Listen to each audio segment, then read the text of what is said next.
where I think Kautilya's Arthashastra, does a brilliant job is it provides, first of all, the importance that wealth creation and material prosperity required by having an entire treatise dedicated towards it. I don't think any in the ancient past, it's very rare to see a complete treatise sort of dedicated to wealth creation and economic ideas.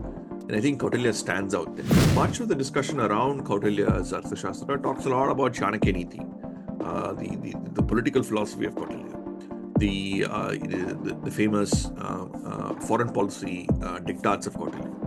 But the Arthashastra there's a reason why it's called the Arthashastra, not Rashtrashastra or Rajashastra. And these are all, so the foundation of the text is meant to be an economic text based on the idea of wealth creation. And this was a point which is evident in my research. But I couldn't find scholars even talking. In contemporary macroeconomics of today, you have the state and the market. The state plays a very important role in terms of regulating the economy, providing impetus to the economy, stimulus and things like that whenever the economy requires, and it gains revenue from, say, taxation and various other things. So it plays an important role in driving the economy. Similarly, the market is a competitive marketplace where you compete, you have businesses competing in the market space, and you have these two players. Kautilya's argument is that the role of dharma is beyond these two. It plays a foundational role both in the state and the market. He seems to advocate that the role of dharma can both support the state and also support the market as well. For example, if there is corruption in the state, a more dharmic society leads to lesser corruption among people at the state level. If there are moral hazard in the market, for example, one firm is having a much bigger influence than others, then a more dharmic approach to corporate governance and things like that ensures that gap reduces. So he felt that the idea of dharma itself is foundational to this prism. So so the idea of dharma is foundational, and that's where Dharmic capitalism comes through. I define the outcomes that we talk about. You see the slide is rule enforcing a non-intrusive state, wealth creation, and sustainable growth and welfare. But these outcomes are derived mainly through this slide that you see here. So I define dharma through ethics, harmony, and responsibilities. This is a very narrow definition. I mean, purists who are listening to this might say that dharma has various definitions. 100% I'm in agreement with you. I also showcase that more in my Dharmanomics book with a detailed sort of chapter on the definition of dharma itself. But for the prism of economic policy, I've tried to define it through ethics, harmony, and responsibility.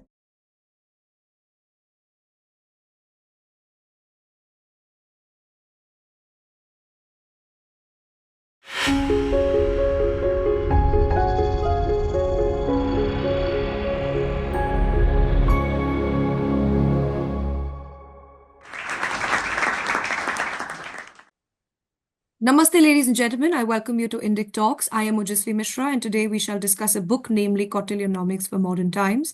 India was an economic power to reckon with until its economic decline in the 18th century. What explains this long period of prosperity? The answer might lie in a framework of social and economic thought that lies buried in our ancient heritage, of which Kautilya's Arthashastra is a major example. We have with us the author of the book, Sriram Balasubramanian ji, who we've done a previous talk with on his recent book, Dharmanomics, the second book of the trilogy. As we await his third book, we bring to our viewers a synopsis of his very first book of the trilogy, Kautilyonomics for Modern Times. Sriram Balasubramanian ji is a well-known economist and best-selling author based at one of the leading international monetary institutions in the world. He has worked for several global organizations, including the IMF in the past. His areas of expertise include global macroeconomics, socio-economic trends in emerging markets, and conic Indic culture in the context of economics. He has written for several international publications such as Bloomberg Foreign Policy, The Wall Street Journal, and Vox EU, among others, as an independent columnist, and has been an independent panelist on CNBC TV 18. Besides authoring the path-breaking Kautilyonomics for modern times, he has authored two other books, Jamba, The Joint Family, shortlisted for the third annual IAAC Literary Festival, organized by the Indo-American Arts Council, and The Wizards, which has been featured in varied publications, including The Hindu. He is an alumnus of Columbia University, New York. I welcome you, sir. Thank you for gracing our platform, and I request you to take over from here. Thank you, and namaste to all of you. Good to be part of this session again. I will just have a presentation which I will just share for your reference, so that we can have a more streamlined discussion. So namaste again. Thanks a lot for this opportunity. I'm glad to share my thoughts on the subject. So in this session, we will look at some of the inspirations behind some of my research. I know I had covered some of this in my other lecture as well. But for those who are uninitiated, I thought it'll be good to briefly mention some of these facets, and then we move into Kautilyonomics, the idea of Kautilya's Dharmic capitalism, its components, and what I define as the Kautilyan economic worldview and the economic frameworks behind it. So this is the broad contours of this discussion. I think importantly, for any research, I think the key is motivation. I think we're all driven by various ideas, thoughts, and have many research concepts that one wants to sort of discuss and research about. But I think intrinsically there has to be an important motivation that drives all of this. So in my particular case, I think I'm a macroeconomist by training. So I spend a lot of my time working on international country policies, their impact on macroeconomic decisions, and policies that countries use, for their progress and prosperity. But along the way, I came across Angus Madison's data set, which is much talked about, very little, analyzed, I would say, where Angus Madison talks about, how from 0 CE onwards, Kautilya's, from 0 CE onwards, Bharat's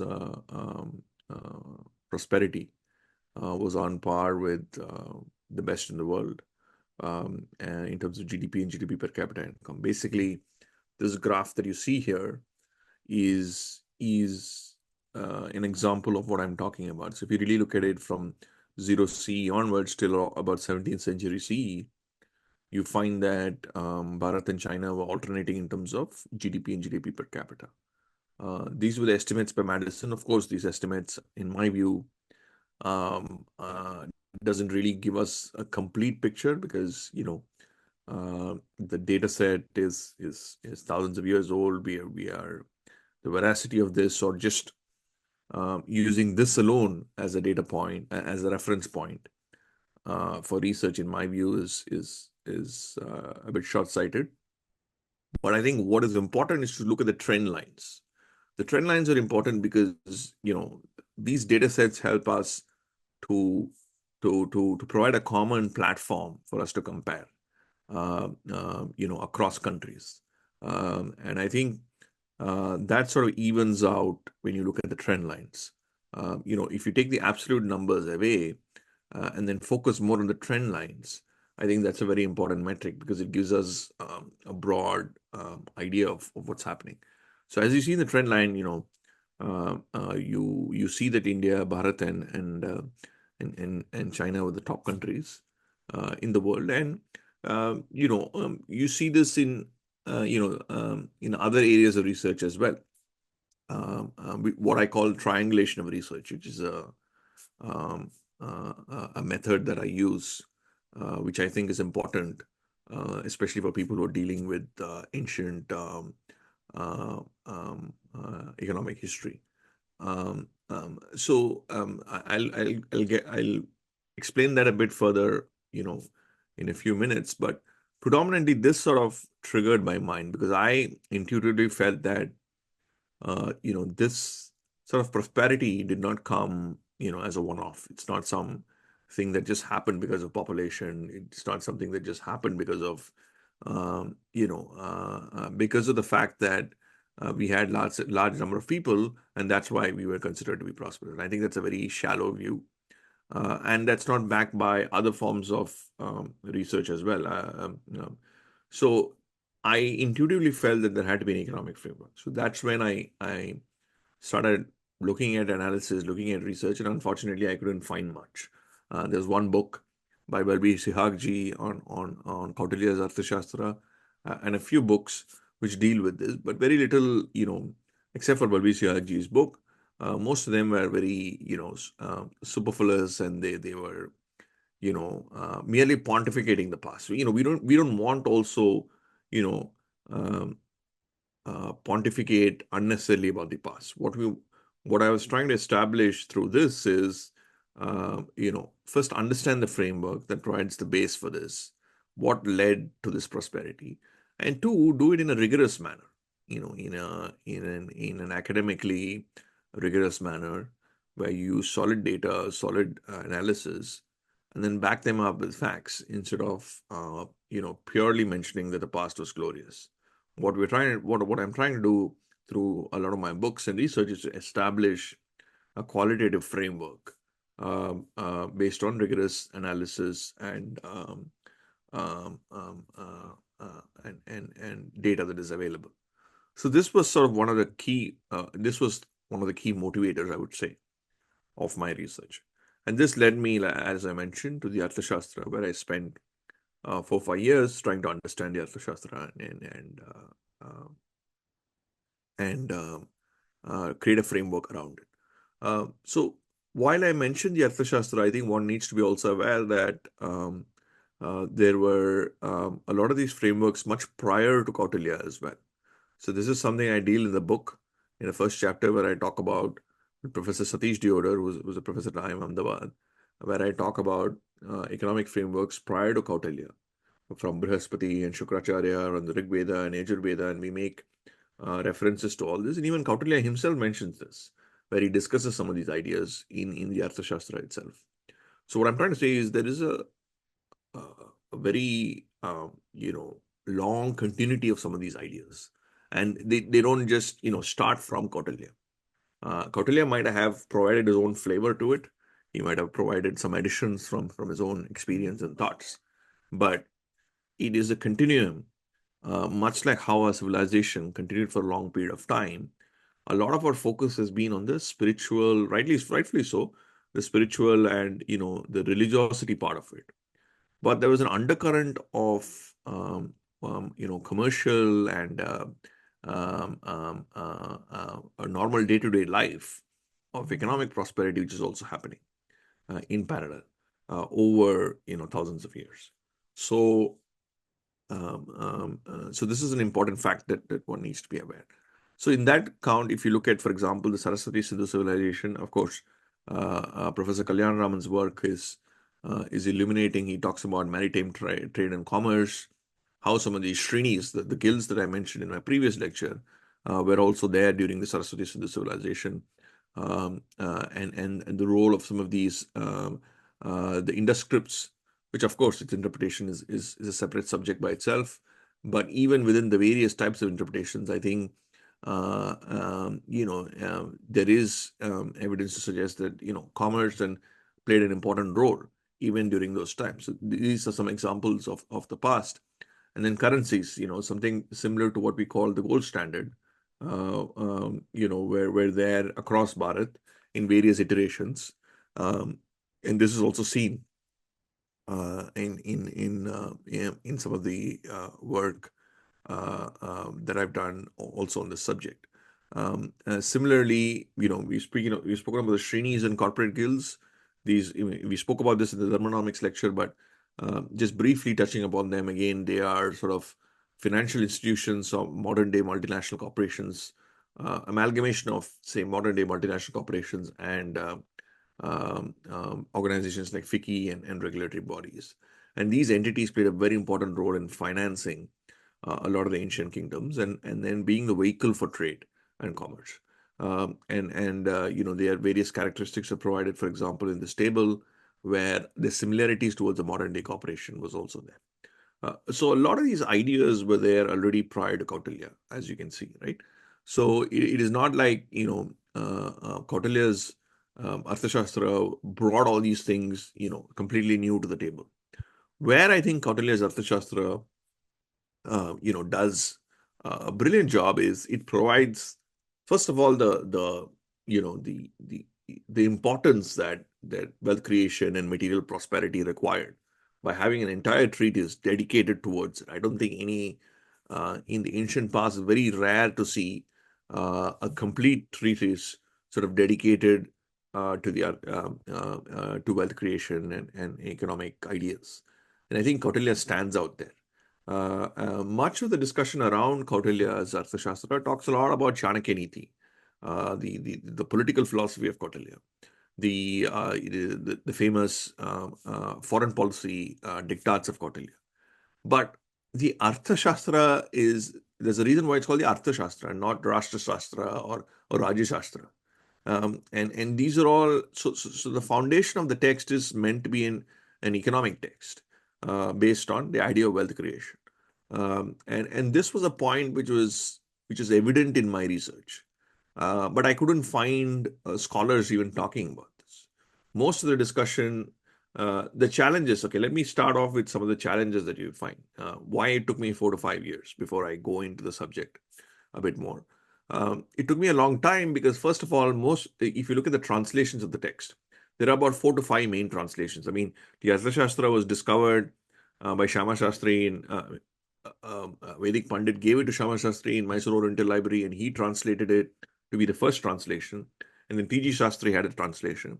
And then Kangle's translation in the 1950s, a 3-part series, was an important translation. And then, of course, Rangarajan in early 1990s.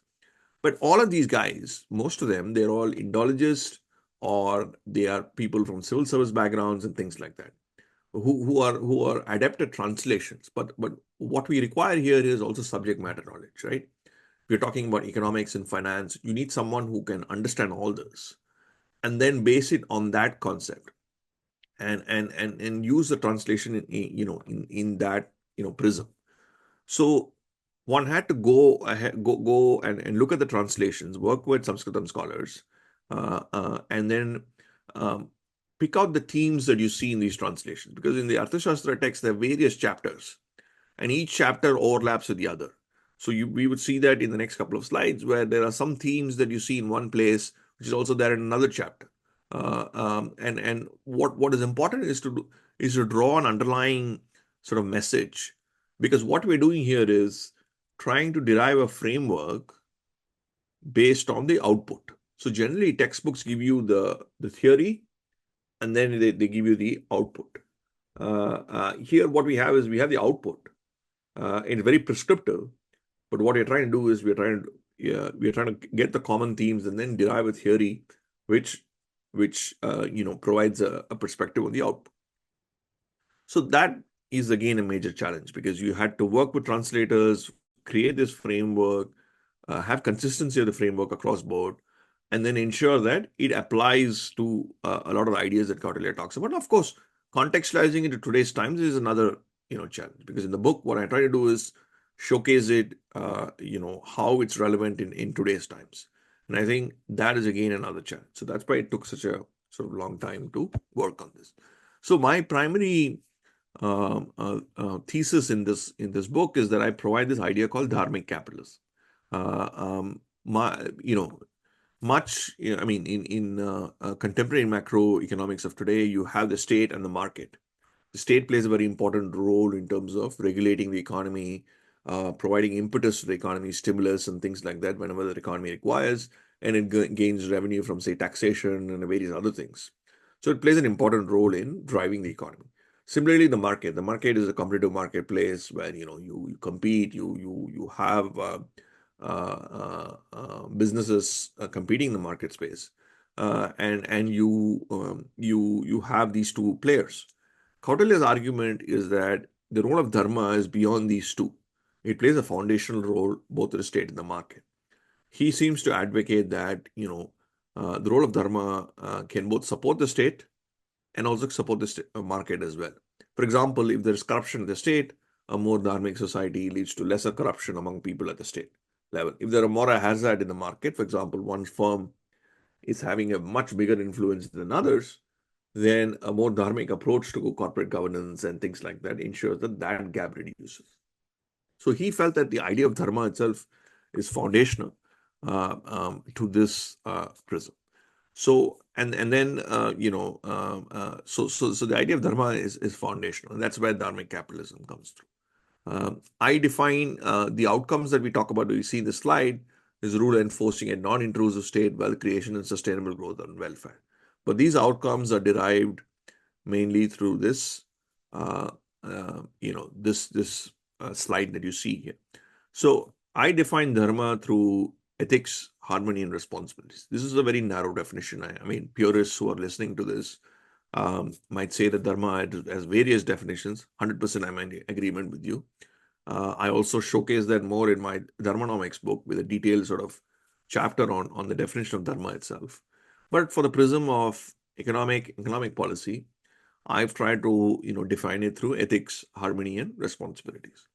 Within ethics, if you notice, there are four major outcomes that I talk about. One is a clean administration. One is clean institutions. Another is enforcement of rules in terms of law and order and things like that from an ethical point of view. And three and four is driver of economic growth and wealth creation, which means a more ethical society means it's corruption free or as little corruption as possible, and that enhances the economics of the place because people are more confident about investing in that particular place. They feel rule of law and order is taken care of, and they don't have to hassle with issues related to that. So it creates an environment it becomes a driver of economic growth.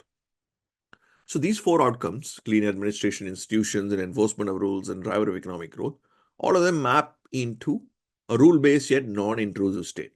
That's the fourth pillar that you see in the slide, which is an important bucket. A rule-based state. What is a rule-based and non-intrusive state? A rule-based yet non-intrusive state is basically a state that has certain rules, rules which are defined quite strictly, and these rules are implemented to the T, which means if you violate these rules, you're going to have strict punishments which are going to be implemented. But these rules don't micromanage you. So, for example, let's say I'm trading a particular brand of perfume with someone in ancient Bharat from Greece, let's say, right? And the Greek trader comes to Bharat and trades these perfumes, and then he imports them into Greece. So what would happen is there would be certain regulations which are in play, which this trader has to follow. But they wouldn't micromanage the quantity of perfumes that he or she makes, the quality of perfume he or she makes, the type of perfume that he or she makes, the deals that the individual trader has with me, for example, and all that micromanagement wouldn't happen, right?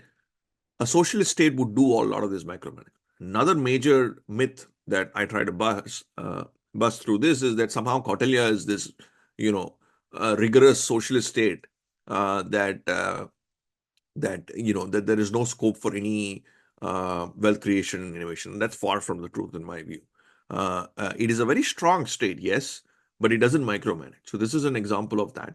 So all of these, elements, outcomes that we see, the third pillar map onto this idea of rule-based yet non-intrusive state, right?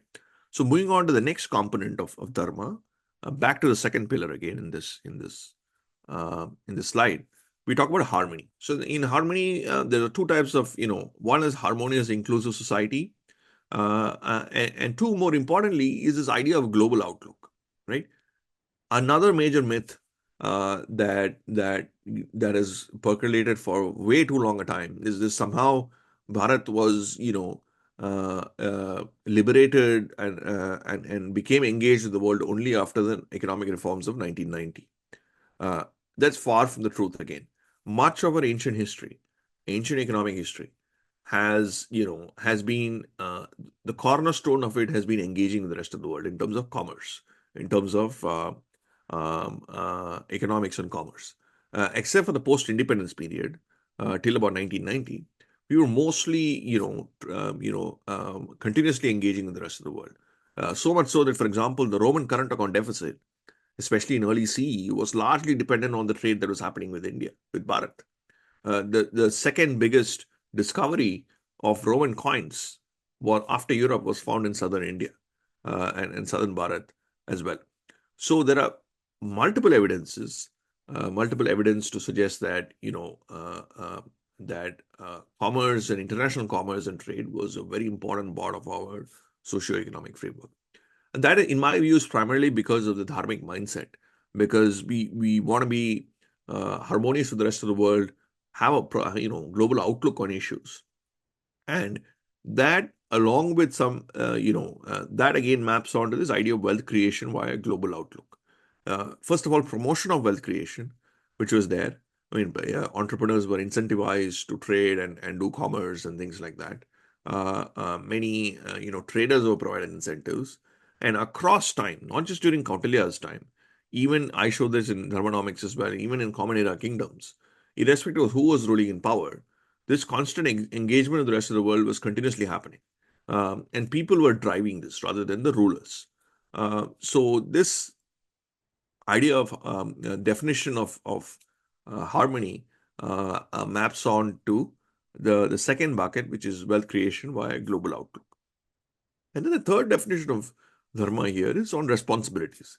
I think this is again an important contribution of the Dharmic worldview, because Kautilya viewed this through the prism of responsibilities, through the role of societal responsibilities, familial responsibilities, environmental responsibilities. He felt that it was, while rights and rules and regulations are an important component, he felt that the role of responsibilities is an equally important supplement to this.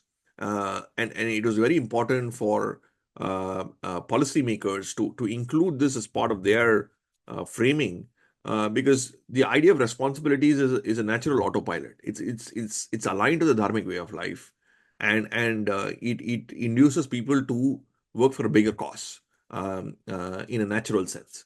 So the role of responsibilities again plays a very important role, and this again leads you to the third bucket on the fourth column, which is sustainable growth and welfare.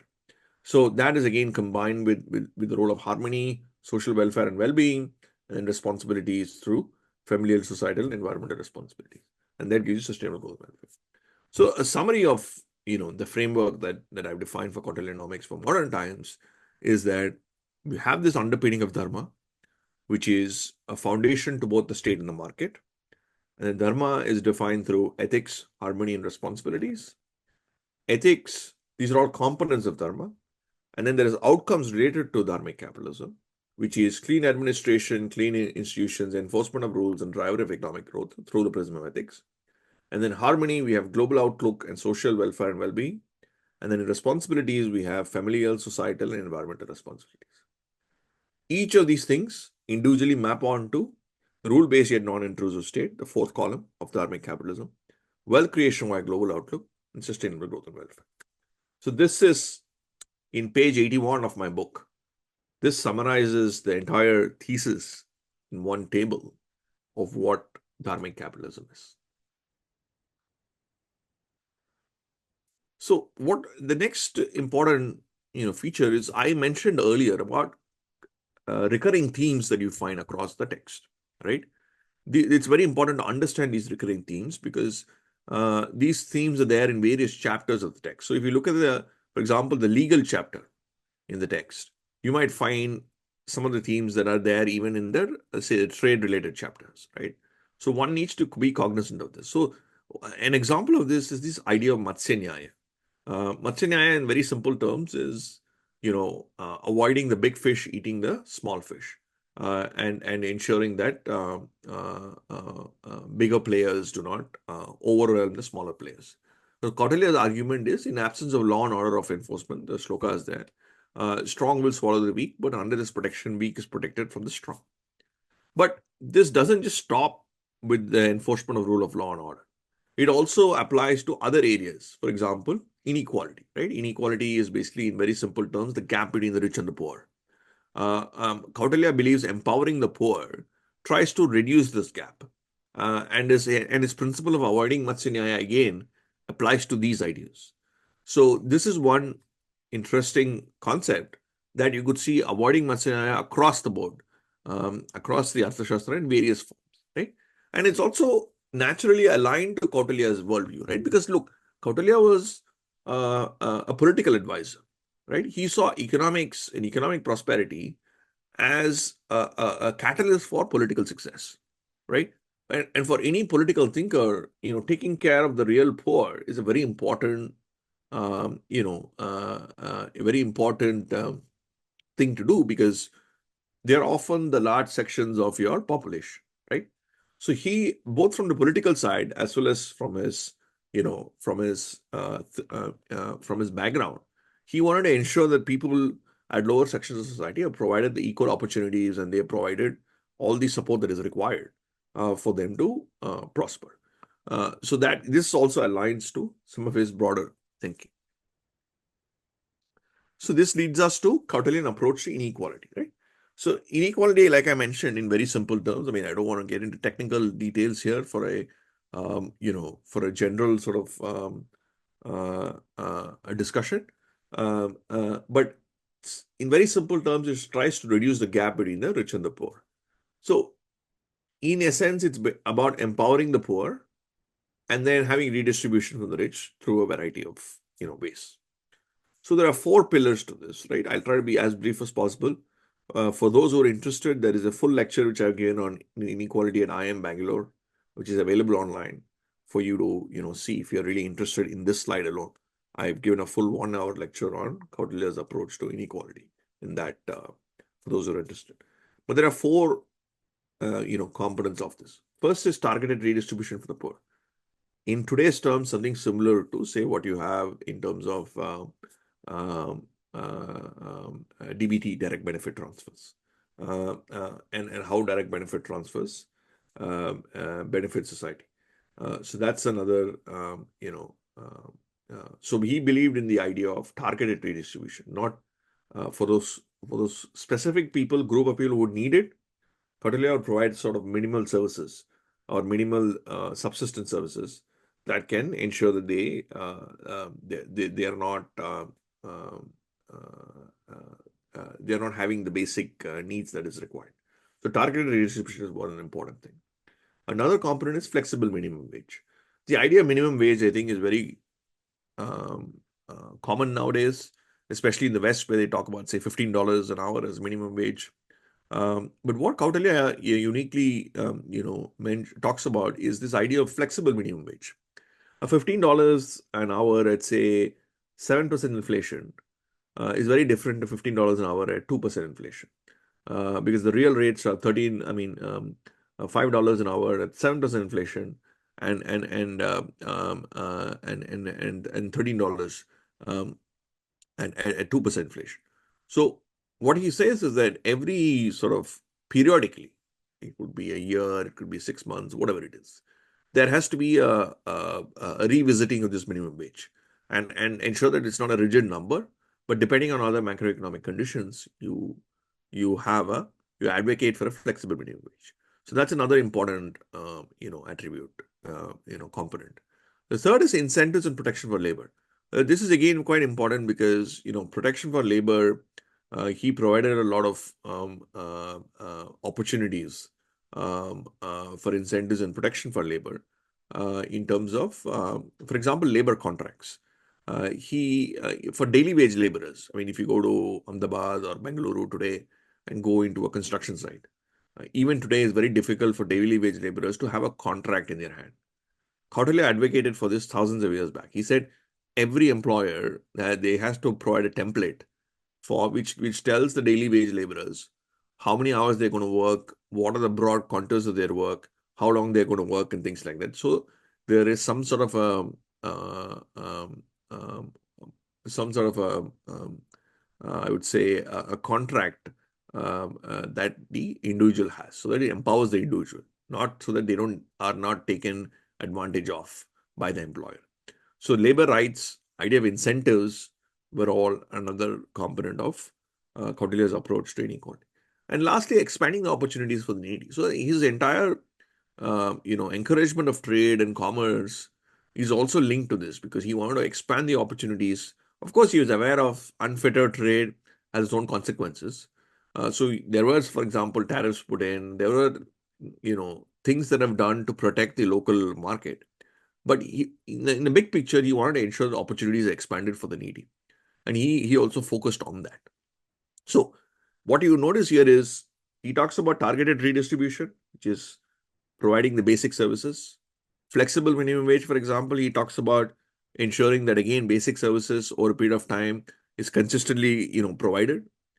Incentives, protection for labor, empowering the poor, giving them contracts, giving them, their voice in a sense, giving them incentives to do well, and then expanding the opportunity pie as well.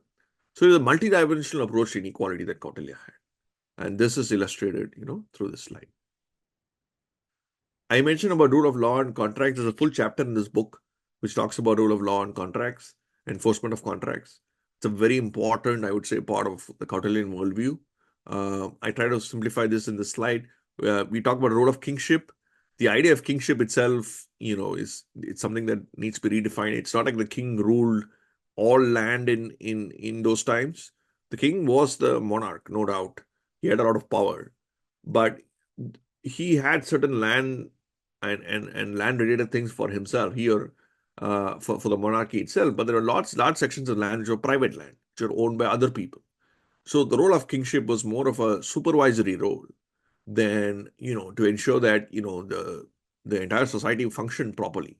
The rule of law is implemented and things like that. But there are a lot of characters and a lot of stakeholders who were in the private realm, who had their own sort of commerce that was happening. So the role of kingship, again, in this entire contractual law and enforcement of contracts needs to be sort of thought through. Property laws and enforcement. There are various types of property laws and enforcement that Kautilya talks about. Collective property, individual property laws. How do you do collective property clauses? How do individual, property laws? What are some of the constraints? What are some of the punishments if people violated some of this? All of that is mentioned. And then labor contracts enforcement. So we talked about labor contracts. So there are various divisions of labor contracts. Casual labor, collective labor, more permanent sort of labor. So there are various distinctions that Kautilya makes among all this. And then enforcement of all this. He believed that enforcing all this is very key, so that there is not just about fear, not just about fear of rule of law and order, so that the culprits don't commit it, but also confidence among businessmen, among common folklore, that there will be justice, both not just at the social level, but also at the business level as well. So that's again an important inference that one can see. Rule of law and enforcement of contracts. So these were again, I would say, three pillars of his approach to this as well. Example, I mentioned contractual, collective, and casual labor. There's a quote, for example, which says, let me repeat the quote. The agreement between a laborer and one hiring him must be public. Laborers should be paid wages as agreed upon. If there is no prior agreement, the laborer should be paid in accordance with the nature of the work and time spent on it in customary rates. I think you should just pause at this moment, and just absorb this quotation. We're talking about 2,500 years back. There was a Bharatiya political economic thinker who's talking about labor rights, the importance of it for transparency, importance of the laborers to be empowered, importance of having, basic things like a contract, basic agreements, and employment rights. And we're talking about thousands of years back. We were such a civilization. And I think These are something which we are even aspiring today. And Kautilya had just not the foresight, had the thinking to not just talk about this, but also, put it in the text in the Arthashastra and then advocate for things like this. I think that is very important, uh, uh, thing that we need to be cognizant about. Similarly, I talked about incentives. He talks about weavers specializing in weaving fabrics of cotton, of perfumes, and similar types as well. Trade, I spoke about trade. The Kautilyan trading philosophy is a bit complex, but again, trying to simplify it. Revenue accumulation, that was an important driver of revenue. Preference for imports, surprisingly, he brought a lot of incentives for imports. Though he believed in the potential for exports, he wanted more and more traders from the rest of the world to come and use the Indian market. And of course, vice versa as well, so that because of their exposure, they know the huge potential of the Bharatiya market and they export a lot of goods and services. Greater economies of scale. I think that's a very important point. Kautilya, because of the fact that the Mauryan Empire covered large sections of Bharat, he believed that in agglomeration of economies of scale, which means not just looking at small items, but looking at much more aggregated, much bigger items, and using the advantages of such a large, a base for economic decisions. And then a diversity of goods and services. I mean, high and low value goods were included. You had a wide range of goods and services, and I think that's an important point as well. So, for example, there's this quote: "Pearls could be imported from Ceylon, which is Sri Lanka; aloe from Burma, which is Myanmar today; woolen cloth from Nepal; furs and horses from Gandhara, Afghanistan; Vanayu from Arabia, Persia; and wine from Afghanistan and Scythia." You see a wide range in just this quotation across many countries. And I didn't even go about Southeast Asia. I didn't even talk about, the other countries where we had a lot of influence. So these are all examples of a wide, diversified range of goods and services, not just, limited to particular fields. And I think that is because of the fact that we are such a prosperous place, that we had the ability to scale and produce all these goods and services for a variety of these countries. And then, according to all the standards that were required at those times. And that, I think, is testament to the economic underpinning, the Dharmic economic underpinning, which is driving a lot of this. And despite various kingdoms, coming and going. Lastly, in terms of trade, he believed in the need for fair and free trading system and high importance to import and exports. And free and fair trade, of course, not unfettered trade. He put in a lot of tariffs whenever required. He ensured that the local populace, local entrepreneurs were also protected. But he didn't give up on the idea of trade as well.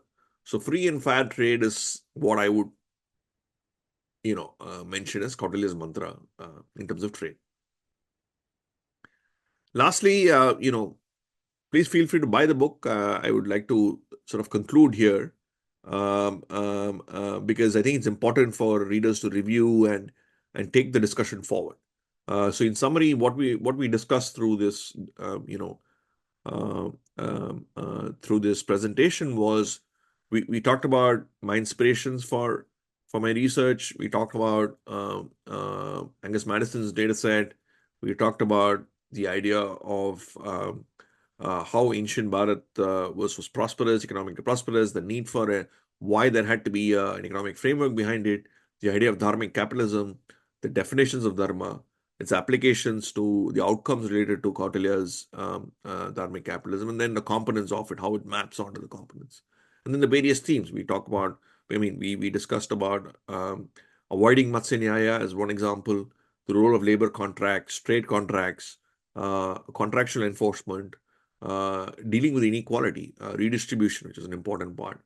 There's also another chapter on sustainability and the importance of familial responsibility, the role of responsibility-based approach to sustainability. And then we also talked about trade and the importance of trade and commerce and wealth creation as well. And these are all, I would say, elements that you see in the book. There are various, much more, that you can read and understand. And I contextualize this all to today's Bharat ideas. And I think that's where the USP is, which I've not dealt with this in his presentation. But do read the book, buy the book, review it, and share it with others. And of course, I'll be glad to answer any questions that you might have at this moment. Thank you very much, sir. That was incredibly insightful. Um, One of the questions that comes to mind when we talk about economy is the ethics of cattle management, because that forms such a pivotal pillar in the way that we get our revenue. Cattle management in today's time is told to be something that is extremely monstrous, and it is very profit oriented, and because of it, cows are not treated well, and of course that becomes a huge animal rights issue. But even in the dharmic perspective, it is something that raises our eyebrows. I believe from my readings, Kautilya talked about how the profits shouldn't be looked at from the amount of milk that is produced or the dairy products that are produced, but instead they should be salaried. And so I would like your insight on that also, because we faced the lumpy disease issue, and we were we didn't know how to go about it. And Ayurveda talks about that kind of protection even back in the time. So I would like to talk about cattle management from Arthashtra's view. Yeah, thank you. So this is one area again, right, where I talk about where further research needs to be done. In fact, there's a scope right here for a full paper, because from my understanding, you're right in the sense he had a see Kautilya believed that agriculture needs to be taxed, right? So that's again an important. I'm not advocating for it, but I'm just telling you what Kautilya said or what he wanted to do. Of course, his approach to taxation was that he talked about 1/6 as an average sort of tax rate, about 16-17%. 16 to 25% is the range I would put for his level of taxation. So I think one needs to be aware of where he's coming from. And as such, so his approach to cattle management also is aligned to some of these ideas, where he feels that, while it is an important element, linked to a lot of our entire cultural background, he also saw that an efficient management needs to be done of all this, because it provided an important component of the entire agricultural ecosystem. Because agriculture was indeed an important uh, you know pillar of economic activity. So I would again urge you to look at the principles that I've discussed, right? From what in the presentation, what are some of the broad principles that we discussed? We talked about him not giving freebies to people. We talked about very targeted redistribution. We talked about efficiency. We talked about avoiding Matsya Nyaya, which means empowering poor people. And we talked about enforcement of rule of law and order. And we talked about expanding the economic pie, right? All of these things, you can apply the same principles to cattle management, right? Where you don't provide unnecessary largesse, but ensure that cattle are taken care of, ensure that the real poor and, where, unaccounted for cattles or cattle farms are taken care of, but ensure that they gradually grow into better management techniques over a period of time. I would sort of think that Kautilya would have a similar approach to this as well through this prism. So I wouldn't say I'm an expert or I've done uh, extensive work on this, but from my you know um, from my understanding of how Kautilya would have dealt with such issues, I would probably I'd say that he would approach it that way. So, talking about agriculture, one of the things that the farm laws that have been repealed now did was that it equipped farmers to be able to make contracts with international companies and be able to, streamline their agriculture into products that would, or the raw materials that it would require for products of those companies that they signed the contracts with. So, another thing was, of course, to approach those markets instead of just designated mandis. So, how would the Kautilyan lens validate or invalidate the facets of farm laws and how it tries to empower the farmers? Yeah, I would say that, look, the farm laws, what do the farm laws basically do, right? The farm laws ensure that the entire agricultural ecosystem is benefits from the market, right? At the moment, the market is separate. I mean, the rest of the industries work separately. The agricultural ecosystem works in its own silos, right? What we're trying to do is we are trying to bring the scale and the scope and the economies of scale of the market to agriculture itself. I mean, I'm talking about really big picture, right? Uh, and then expand the economic pie out of it, make it more efficient and things like that, right? So, from whatever themes that we discussed, 100% Kautilya would advocate for it because remember, he even taxed agriculture, which means that what Kautilya is saying is, look, I know that agriculture is sacrosanct.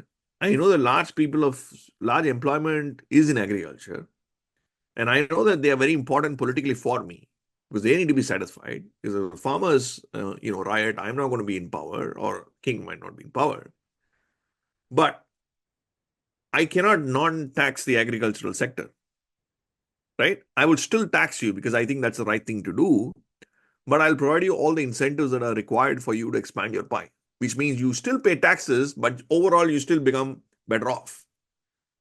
So that is, again, that's the message you see, right? Yeah, from whatever that we have discussed. So I think the components of the philosophy behind the farm laws is very much aligned to how Kautilya would have uh, viewed it as well, because it's open to markets, open for better competition, greater economies of scale, more trade, more commerce. When I mean more trade and commerce, I meant a greater market for these produce that you have. This is all aligned to his thinking. So I would think that Kautilya would be quite open to this, and in fact bad for it.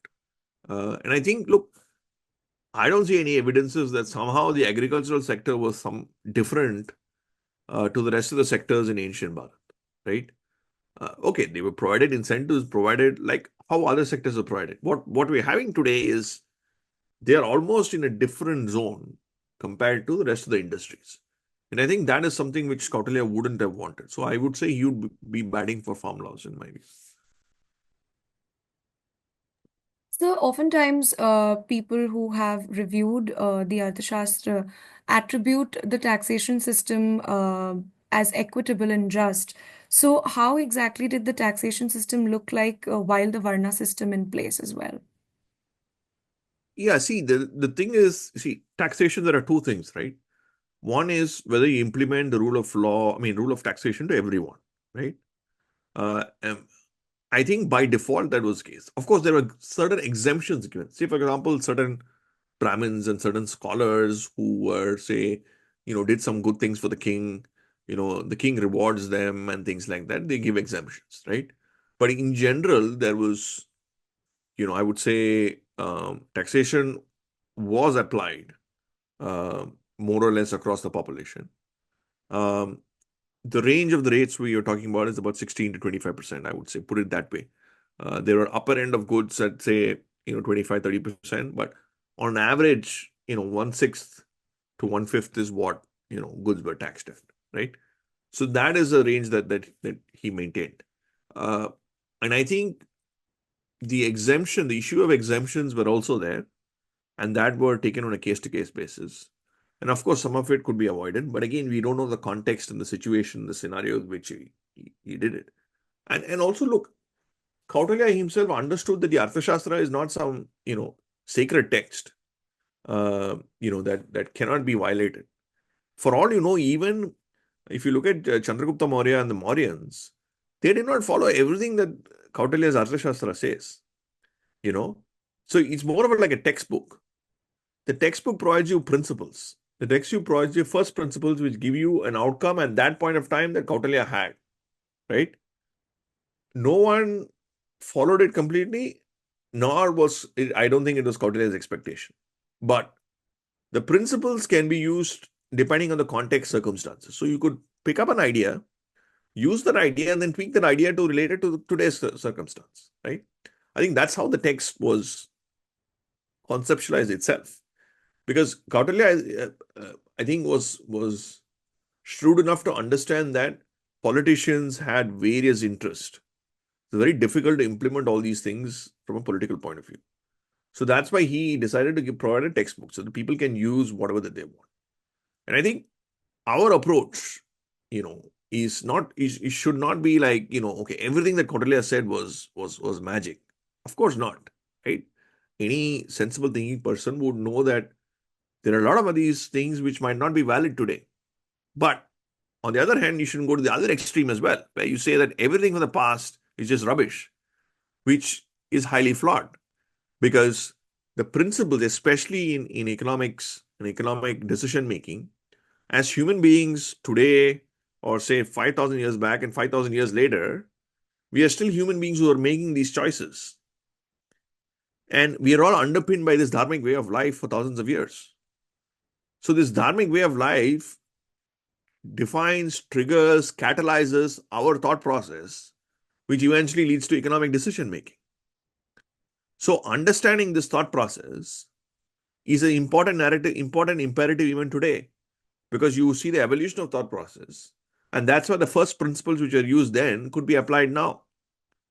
And that's how the approach should be. The approach should be to look at the principles of Kautilya's Arthashastra, use some of these principles which are relevant today, and then customize it to today's environment so that instead of some policy becoming like 80% effective, you make it 90, 95% effective because it's aligned to the way of life, right? So if, for example, if you take the Swachhata scheme, Swachh Bharat scheme, cleanliness, why is it in the rural areas it's become far more effective? Now it's become like almost autopilot because it triggers Saucham, which is a cleanliness, which is a dharmic imperative for common people who are generally clean at home, take it to the neighborhood. So the policy which is supposed to get 80% effectiveness becomes 90, 95% effective. So I think that's sort of an approach which we need to take, and similarly for, taxation as well.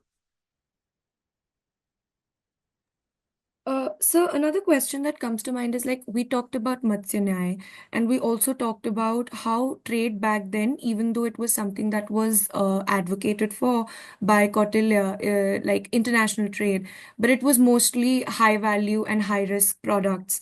Now the government has uh, it has facets like special economic zones which are given out to MNCs, and because India is now becoming the manufacturing capital, it is not only just for luxury products anymore. So how does protection of MSMEs look like now that we have things like special economic zones being extended to MNCs? No, see, it was just not, I wouldn't say Kautilya purely had only high value goods and services. See, I mean, there are a lot of low value goods as well. So that's why I talk about diversified range of goods and services. But again, if you go back to the first principles, right, like I mentioned, he did not believe in unfettered trade because he wanted to ensure that lower sections of population were taken care of. So that includes large sections of these small businesses and, that we are talking about. So he would sort of empower them, and he would provide them incentives to ensure that if they're affected, that their basic things are taken care of. So I think it was a balance that I could see, and that's a balance I think one needs to also look at it today. For example, the economic zones are required, but because of these economic zones, if common people are displaced, there are some issues with common people. Those are things we need to take care as well. So a sort of a balance is what I would say, be the Kautilyan sort of view. So another question is that for what, economic self-sufficiency would look like, it would in many ways be different for the Western world and the Indian world. One of those things being bhiksha, for example. Like begging or the end of begging would be maybe a target for the economic world in the West, but it is not in India. Bhiksha is something that is not looked at with the derogatory lens as it is in the West. So what exactly does the Arthashastra, if at all it talks about it, looks at bhiksha like? Because whether it's the Brahmins or it is the artists that perform on the streets, those are people who are looked at not as beggars, but bhiksha being our way of making sure that our arts remain alive in those ways. Yeah, I think again that's a an important question. That's where I advocate for understanding the way of life, right?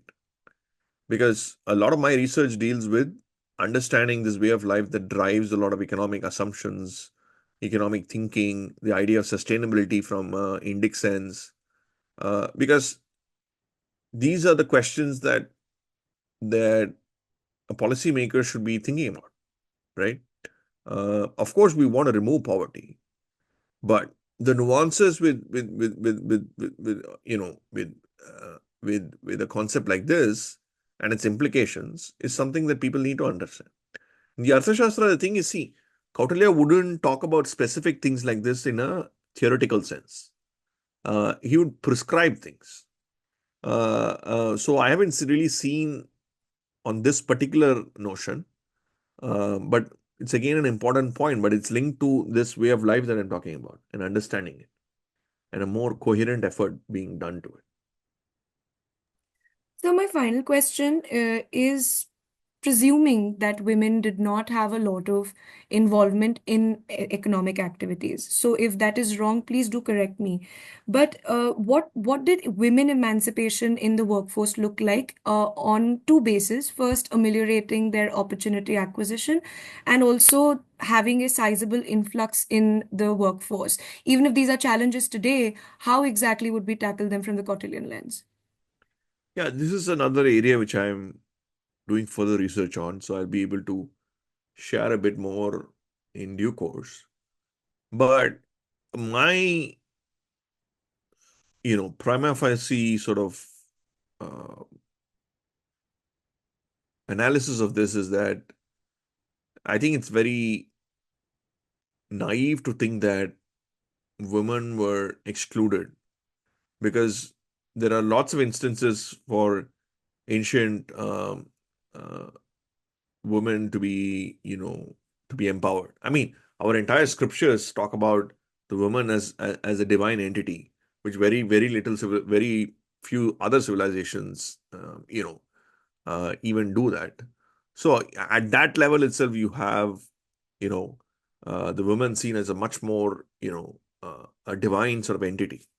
Uh, but if you look at the Shrenis, for example, right, the Shrenis were quite egalitarian. I mean, they had a lot of representation for people from across caste, communities, creed, and I don't see any particular reason why women would be excluded from that.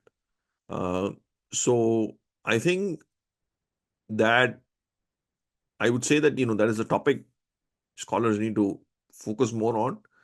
But from prima facie, from whatever I'm seeing, I don't see any reason that they were majorly excluded, given the fact that we had such high reverence for women in our civilization.